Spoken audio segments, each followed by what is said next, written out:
Elle n'a même pas sa place ici. Une femme ne survivra jamais dans cette unité. » Les mots résonnèrent sur le terrain d'entraînement comme une lame fendant le silence, tranchant et sans concession. Les soldats en formation bougèrent, mal à l'aise, certains affichant un sourire narquois, d'autres évitant son regard.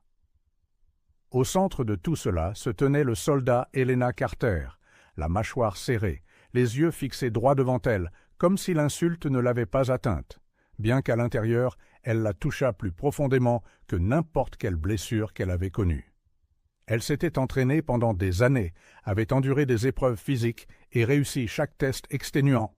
Et pourtant, aux yeux de ses camarades, sa valeur était mesurée non pas à l'aune de sa résilience, mais de son genre. L'officier qui avait parlé, le lieutenant Harris, incarnait tout ce contre quoi elle luttait. L'autorité mêlée à l'arrogance, convaincue que la tradition justifiait l'exclusion. Sa voix était lourde de dédain, ne contestant pas simplement ses compétences, mais remettant en question son droit même d'exister dans cet espace. Helena sentit son pouce accélérer, mais maintint une posture rigide. Elle se souvint des innombrables nuits à l'académie, où elle étudiait l'histoire militaire pendant que les autres dormaient, des matins où elle poussait son corps au-delà de l'épuisement juste pour égaler, sinon surpasser, les standards. Pourtant, rien de tout cela n'importait à cet instant. La perception l'emportait sur la vérité. Les chuchotements se propagèrent comme une traînée de poudre parmi les hommes, semant le doute dans l'air. « Elle va nous ralentir. Ce n'est pas un endroit pour les expériences. Regardez-la échouer quand le véritable test commencera. » Helena resta silencieuse, sachant que toute parole qu'elle prononcerait serait déformée, sa défiance transformée en arrogance, son silence en faiblesse. Mais elle se fit alors une promesse. Elle ne romprait pas. Pourtant, l'humiliation persista, devenant plus lourde encore lorsque les ordres tombèrent ce même après-midi. Harris, avec un sourire moqueur, annonça le prochain test de terrain de l'unité. Une mission d'endurance de 72 heures au cœur des montagnes, survie avec un minimum de provisions, travail d'équipe sous pression. Elle était tristement célèbre pour éliminer les moins préparés. Il ne cacha pas son rictus en déclarant que Carter porterait le sac le plus lourd. L'unité éclata de rire, et bien que certains hésitassent, personne ne s'avança pour la défendre. Helena hocha simplement la tête, attacha le poids sur son dos et sentit les sangles s'enfoncer dans ses épaules comme des accusations. La mission n'avait même pas commencé, mais elle menait déjà une guerre invisible. À la tombée de la nuit, lorsque l'unité s'enfonça dans la nature sauvage et froide, Helena sentit les ecchymoses se former sur sa peau, mais elle continua d'avancer. Chaque pas était une rébellion, chaque souffle un refus de céder. Harris marchait en tête, jetant des regards en arrière avec satisfaction, comme s'il s'attendait à la voir trébucher et tomber. Mais il sous-estimait le feu que l'humiliation avait allumé.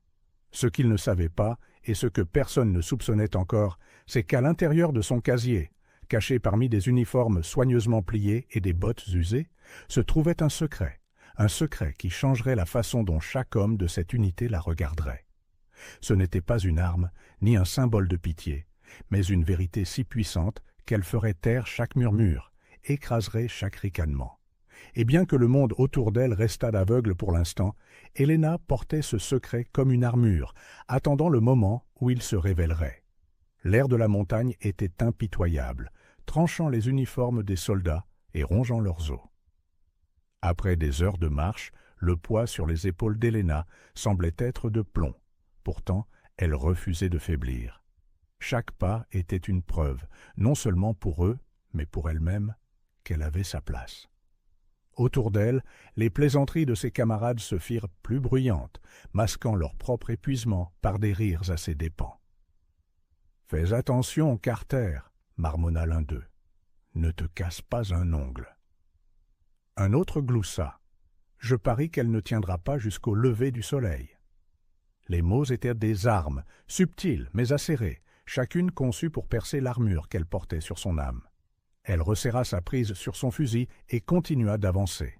Le lieutenant Harris l'observait avec un sourire de prédateur, certain que l'humiliation finirait par briser son esprit.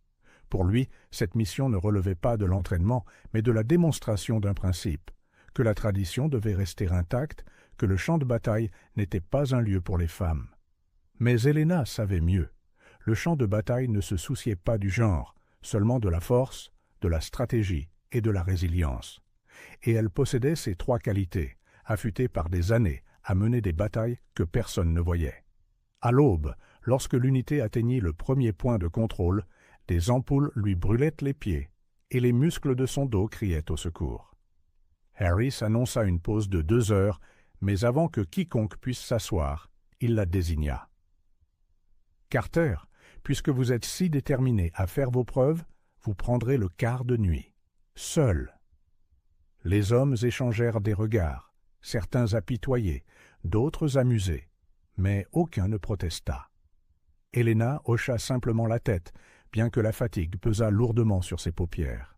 Elle monta la garde pendant que les autres dormaient, son corps tremblant à la fois d'épuisement et de froid, son esprit ressassant les paroles de Harris. Elle aurait pu s'effondrer, mais au lieu de cela, elle se murmura « Encore 1 heure, juste une de plus. » Et elle endura. Le 2e jour les poussa encore plus loin dans leur retranchement. Les provisions diminuèrent, le terrain devint plus hostile et les esprits s'échauffèrent. Quand un soldat se tordit la cheville, Helena fut la première à l'atteindre, lui offrant son bras comme soutien. Les autres hésitèrent, réticents à accepter sa force, mais la nécessité ne laissait pas de place à l'orgueil. Pas à pas, elle porta une partie de son poids, son propre sac lui écrasant toujours les épaules. Pourtant, même alors, Harris ricana. « Ne vous laissez pas avoir, elle essaie de jouer les héros. » Ces paroles déclenchèrent des rires gênés, mais le soldat secouru resta silencieux, ses yeux trahissant une reconnaissance discrète de son sacrifice. Alors que la nuit tombait à nouveau, Harris conçut une autre épreuve cruelle. Il ordonna à l'unité d'escalader une crête escarpée dans l'obscurité totale, sachant que la fatigue avait déjà mis leurs nerfs à rude épreuve. « Voyons si Carter peut suivre le rythme », lança-t-il d'un ton provocateur. L'ascension fut brutale, des roches instables s'effritaient sous leurs bottes et le vent glacial hurlait comme un avertissement. À mi-chemin, un soldat perdit l'équilibre, glissant dangereusement. Sans hésiter, Helena se jeta en avant, saisissant son bras à 2 mains. Ses muscles hurlèrent, son corps se balançant précairement, mais elle refusa de lâcher prise jusqu'à ce qu'un autre soldat les hisse tous les deux en sécurité. Un instant, le silence régna. Même Harris sembla stupéfait, bien qu'il le masquât rapidement par un grognement. Coup de chance, ne vous attendez pas à ça à chaque fois. Mais dans les yeux du soldat, la gratitude brûlait comme un feu, inexprimé mais indéniable. Cette nuit-là, alors que les hommes sombraient dans un sommeil agité, Helena s'assit seule, contemplant les étoiles lointaines. Elle pensa au casier qui l'attendait à la caserne, son contenu caché comme un témoin silencieux. Ce n'était pas encore le moment. La vérité qu'il renfermait dénouerait un jour chaque mensonge, chaque mot cruel. Pour l'instant, elle ne portait que sa détermination, son vœu silencieux d'endurer. Ce qu'aucun d'eux ne réalisait, c'est que les épreuves mêmes que Harris avait conçues pour la briser la forgeaient en quelque chose de plus fort, d'inarrêtable. Et bientôt, quand ce casier s'ouvrirait, chaque homme de cette unité se souviendrait de ces nuits, non pas comme la preuve de sa faiblesse, mais comme le début de leur propre prise de conscience.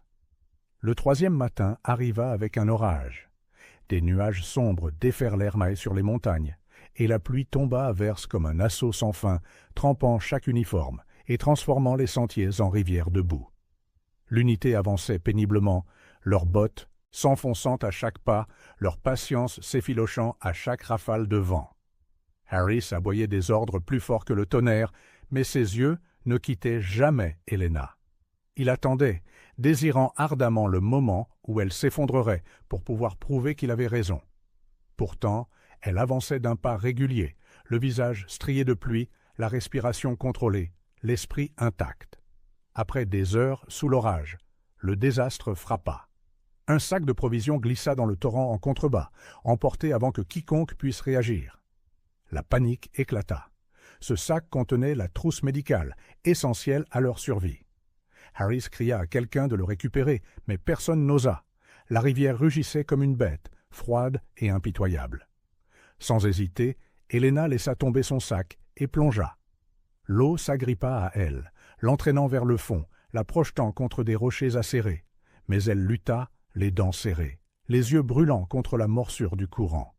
Des soldats crièrent en son nom, certains alarmés, d'autres incrédules. Les secondes parurent des heures alors qu'elle disparaissait sous le courant, jusqu'à ce que sa main perce enfin la surface, agrippant le sac trempé. Elle se traîna jusqu'à la rive, le corps meurtri et tremblant, mais vivante. L'unité tomba dans le silence. Même ceux qui s'étaient moqués d'elle ne pouvaient nier ce qu'ils avaient vu. Mais Harris brisa l'instant, sa voix plus tranchante que jamais. « Téméraire, vous auriez pu vous noyer et nous condamner tous. Ne confondez pas la chance avec la compétence. » Ces mots fendirent l'air, pourtant sous eux. Un malaise s'installa parmi les hommes.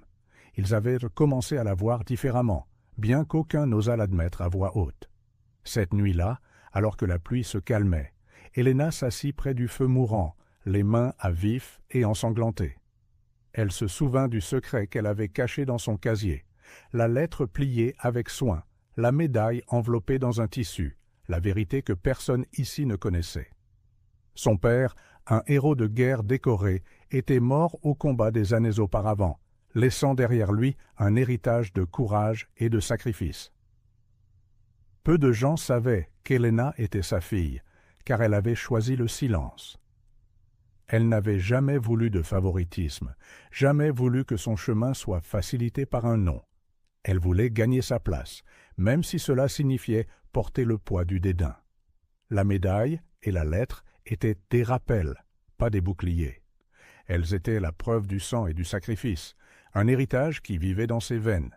Et un jour, quand la vérité émergerait, elle briserait chaque mensonge que Harris avait construit. Mais pour l'instant, le tourment continuait.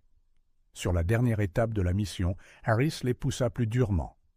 Privés de sommeil et affamés, les soldats se déplaçaient comme des ombres. Le corps d'Helena hurlait pour du repos, mais son esprit était une forteresse. Chaque insulte, chaque rire, chaque épreuve l'avait forgé en quelque chose de plus tranchant que la douleur. Elle portait non seulement son propre poids, mais aussi celui de chaque soldat qui faiblissait, intervenant là où d'autres échouaient, pansant les blessures, remontant le moral. Elle devint la colonne vertébrale silencieuse de l'unité, bien que Harris refusât de le reconnaître. La troisième nuit, Harris mit en scène son spectacle le plus cruel. Devant toute l'unité, il ricana. « Vous pensez avoir prouvé quelque chose ? Vous êtes toujours un handicap. Demain, à notre retour, je recommanderai votre renvoi. » Les mots furent un marteau, brutal et final.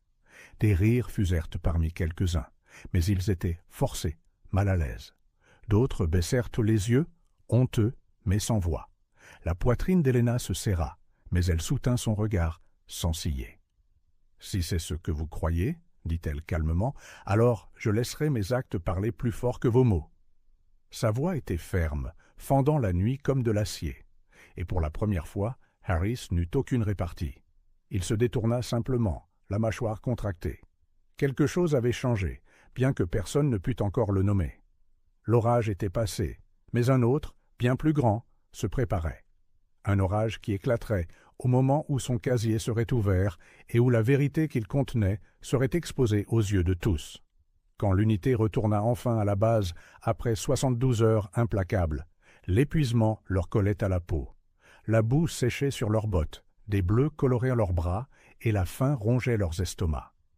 Pour la plupart, l'épreuve avait été un véritable tourment. Pour Helena, ce fut un creuset. Elle avait porté non seulement le poids de son sac, mais aussi le fardeau invisible de devoir prouver sa place. Pourtant, alors qu'ils entrèrent dans la caserne, la voix de Harris s'éleva au-dessus du silence las. « Rompez! Sauf-vous, Carter !» Les mots la figèrent sur place. Les soldats se tournèrent, la curiosité brillant dans leurs yeux. Harris se dirigea vers son casier, son sourire narquois s'élargissant. « Voyons voir ce que l'héroïne a caché, » dit-il, assez fort pour que tout le monde entende. La pièce devint tendue. La poitrine d'Helena se serra, son secret ne tenant plus qu'à un fil. Harris ouvrit la porte du casier avec une force théâtrale, s'attendant clairement à trouver quelque chose à ridiculiser. Du maquillage, des babioles, tout ce qui pourrait servir à prouver qu'elle n'était pas faite pour la vie qu'il menait. Mais ce qui se trouvait à l'intérieur transforma son rictus en pierre. Pliés avec précision se trouvaient ses uniformes, impeccables et disciplinés. En dessous, enveloppée dans un tissu usé, gisait une médaille militaire qui brillait faiblement dans la pénombre. À côté, une lettre jaunie par le temps, aux bords effilochés, mais aux mots sans équivoque. Harris s'en empara, son arrogance vacillant alors qu'il lisait à voix haute « À ma fille, Helena, si tu lis ceci, cela signifie que tu as choisi le chemin que j'ai autrefois parcouru. Je sais que les batailles à venir ne seront pas faciles, car le monde n'est pas tendre avec ceux qui défitent les attentes. Mais souviens-toi, le courage n'est pas l'absence de peur, c'est le fait de défier la peur elle-même. Porte mon héritage non pas comme un bouclier, mais comme la preuve que tu peux forger le tien. » La pièce tomba dans le silence. Chaque soldat se tenait figé, leurs yeux allant de la lettre à la médaille, puis à Helena. La vérité les frappa avec le poids d'un coup de tonnerre. Elle était la fille du colonel James Carter, un homme dont le nom était gravé dans l'histoire militaire, vénéré pour sa bravoure et son sacrifice. Des murmures parcoururent la caserne, mais ils n'étaient plus de moquerie. Ils étaient d'admiration, de honte, de regret. La mâchoire de Harris se contracta, mais sa voix trembla. « Ça ne change rien. » Pourtant, les mots sonnaient creux. Les soldats qui ricanaient autrefois regardèrent maintenant Helena différemment, se souvenant de la rivière qu'elle avait bravée, du camarade qu'elle avait sauvé, de la force infinie dont elle avait fait preuve. Un par un, leurs regards passèrent du mépris au respect, une reconnaissance silencieuse que la femme dont ils avaient douté les avait tous surpassés. Helena resta immobile, le visage calme, bien que son cœur battît la chamade dans sa poitrine. Elle n'avait jamais eu l'intention que le nom de son père soit son bouclier. Elle avait caché la médaille et la lettre non pas pour prouver sa valeur par son héritage, mais pour la prouver par ses actions. Et elle l'avait fait. Tout ce qu'elle avait enduré, chaque insulte, chaque épreuve, avait été sa propre bataille. La médaille n'était pas sa victoire. C'était simplement un rappel de l'origine de son feu intérieur. Harris, acculé par le poids du silence, tenta de reprendre le contrôle. « Le respect se gagne, il ne s'hérite pas, » aboya-t-il. Mais cette fois, une voix s'éleva des rangs. « Elle l'a mérité, » dit le soldat dont Helena avait sauvé la vie sur la crête. Ses mots étaient fermes, son regard inébranlable. Une autre voix suivit. « Elle m'a porté quand je ne pouvais plus marcher. » Puis une autre. « Elle n'a pas craqué quand le reste d'entre nous était sur le point de le faire. » Le vent avait tourné. L'autorité de Harris s'effrita sous le cœur de la vérité. Pour la première fois, Helena s'autorisa à respirer profondément. L'injustice, l'humiliation, le combat sans fin, tout cela avait mené à ce moment. Non pas un triomphe sur Harris, mais une justification aux yeux de ceux qui comptaient. L'unité ne la voyait plus comme un handicap ou comme une expérience, mais comme un soldat. Et Harris, autrefois la voix la plus forte du doute, se tenait seul, son silence plus lourd que n'importe quelle insulte qu'il aurait pu prononcer. Pourtant, même dans ce moment de justification, Helena ne jubila pas. Elle referma simplement son casier, sa voix calme mais résolue. « Je n'ai jamais eu besoin de prouver qui était mon père, seulement de prouver qui je suis. » Les jours suivants à la base portèrent un poids différent. Les chuchotements qui se moquaient autrefois d'Helena avaient disparu, remplacés par un silence empreint de réflexion et de remords tacites. Les soldats qui lui tournaient le dos auparavant se surprenaient à lui jeter des regards furtifs, leur fierté refusant d'admettre le respect grandissant dans leur cœur. La lettre et la médaille avaient révélé la vérité, mais ce sont ces actions dans les montagnes qui s'étaient gravées dans leur mémoire. Elle n'était plus seulement Carter, la femme de l'unité. Elle était Helena, le soldat qui s'était montré plus grand que toutes les épreuves qu'on lui avait imposées. Pourtant, Harris restait agité. Son autorité avait été ébréchée, son arrogance fracturée par la vérité indéniable. Mais plus que cela, il était hanté par la vue de ces hommes, se ralliant derrière la personne même qu'il avait passé des semaines à essayer d'humilier. Lors d'un rassemblement d'entraînement quelques jours plus tard, sa voix portait, mais elle manquait du venin d'antan. Il donnait des ordres à l'unité, mais ses yeux se posaient rarement sur Helena. Il ne pouvait supporter le rappel de son échec. Le pouvoir qu'il exerçait par la peur et les préjugés s'était dissous, remplacé par quelque chose qu'il ne pouvait contrôler. Le respect gagné par le sacrifice. Ce fut lors d'un exercice de nuit que le dénouement final arriva. L'unité fut de nouveau testée, cette fois dans une simulation de combat urbain, naviguant dans l'obscurité et un chaos organisé. Des cris résonnaient, la fumée emplissait l'air, et des explosions factices secouaient le sol. Harris, supervisant l'exercice, observa Helena se déplacer avec précision, ses instincts aiguisés, son leadership indéniable. Elle donnait des ordres, couvrait ses camarades, et lorsque la confusion menaçait de briser la formation, sa voix les ancrait. Sous sa direction, l'équipe termina le parcours plus rapidement et plus proprement que jamais. Les mêmes hommes qui avaient douté d'elle la suivaient désormais sans hésitation, leur confiance scellée. À la fin de l'exercice, Harris resta figé. Un instant, il sembla prêt à parler, mais aucun mot ne vint. Ce n'est pas qu'il manquait de choses à dire, c'est que rien de ce qu'il pourrait dire n'annulerait ce qui s'était passé. La preuve était irréfutable, et le silence des soldats autour de lui pesait plus lourd que n'importe quel ordre qu'il aurait pu donner. Plus tard dans la nuit, alors que la caserne se calmait, un des plus jeunes soldats s'approcha d'Helena. Sa voix était hésitante, mais sincère. « J'avais tort à votre sujet. Nous avions tous tort. » Son aveu portait le poids de nombreuses excuses non dites. Helena croisa son regard, offrant un petit hochement de tête. « Je ne suis pas venue ici pour avoir raison, » dit-elle doucement. « Je suis venue ici pour servir. » Les mots restèrent dans son esprit, et bientôt, dans l'esprit de tous. Ils réalisèrent ce que Harris n'avait jamais compris, que la force n'était pas une question de domination ou de fierté, mais d'endurance, de sacrifice et du courage de continuer à avancer quand le monde voulait vous arrêter. Des semaines plus tard, Helena se tenait de nouveau seule devant son casier. Elle l'ouvrit doucement, sa main effleurant la médaille et la lettre pliée. Elle n'éprouvait plus le besoin de les cacher, ni le poids de devoir faire ses preuves. La vérité avait parlé plus fort que n'importe quelle accusation. Elle n'était pas seulement la fille de son père, elle était son propre soldat, forgé dans le feu, éprouvé par le mépris et inébranlé par le doute. Et ainsi, lorsque l'unité se prépara pour sa prochaine mission, quelque chose avait changé. Les hommes ne la regardaient pas plus comme une étrangère, mais comme l'une des leurs. Ils portèrent leurs fusils, vérifièrent leur équipement, et quand Helena passait, ils hochèrent la tête, non par obligation, mais par respect. Même Harris, bien que silencieux et amer, ne pouvait effacer ce qui avait été gravé dans la mémoire. Car en ouvrant le casier du soldat féminin, il s'était attendu à de la faiblesse, à quelque chose dont on pouvait rire, quelque chose à utiliser contre elle. Mais ce qu'ils trouvèrent les laissa sans voix, pas seulement une médaille, pas seulement un héritage, mais la vérité indéniable d'un soldat qui avait gagné sa place parmi eux.